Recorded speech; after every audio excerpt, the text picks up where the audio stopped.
You want to believe what happens next. This drug-making mishap is the talk of the town. Oh my goodness, how could this happen? Upon witnessing the little boy's blackened and charred body from the fire, everyone fell silent, filled with shock. The investigation revealed that the woman who died in the explosion was Kenny's ex-wife. And that 5-year-old boy was her child, and you can bet this whole mess traces back to Kenny. This is a serious case. We have to make sure this guy doesn't even get to court.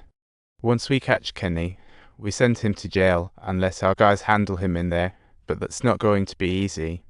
You want to do business with 2,000 criminals. They'll hold that over your head like a big ol' hammer. Pedophiles, murderers, gangsters, they'll sing like canaries to anyone willing to listen.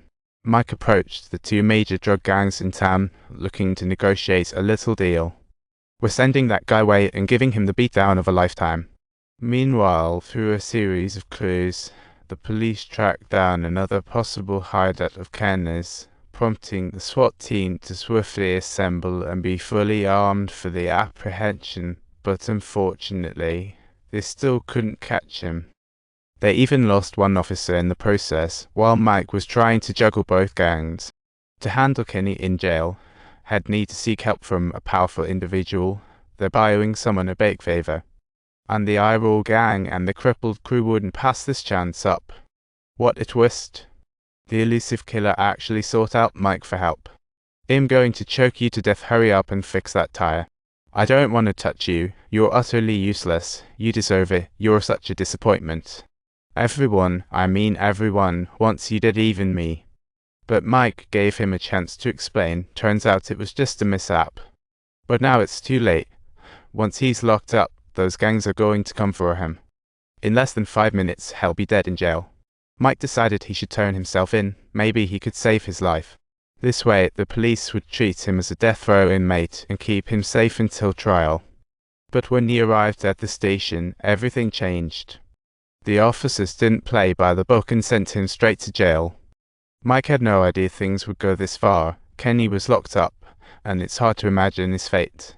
In this tiny city, which spans just 10 kilometers yet houses 7 prisons, Kenny's fate is undoubtedly sealed. The entire economy of the city revolves around its prisons. The real power player here, this man, controls it all. Every gang, both black and white, has to bow to him, but he owes those 2 gangs big time after that last incident. The crippled crew was the first to track Mike down, asking for a favor. He said favors are favors, but the amount of payment is not up to them to decide. Just as Mike had left the boss of the crippled crew, he promptly received a call from the leader of the white gang, wearing an expression of sheer astonishment on his face. Turns out, they wanted to ask him for a favor too. Mike warned Peter emphatically that he's definitely not someone to mess with. The more Mike thought about it, the madder he got. He needed to show his crew who's boss. Inside the cell, members of the crippled crew were inspecting the fresh bread that just came in. Whoops. There's definitely something wrong with this stuff.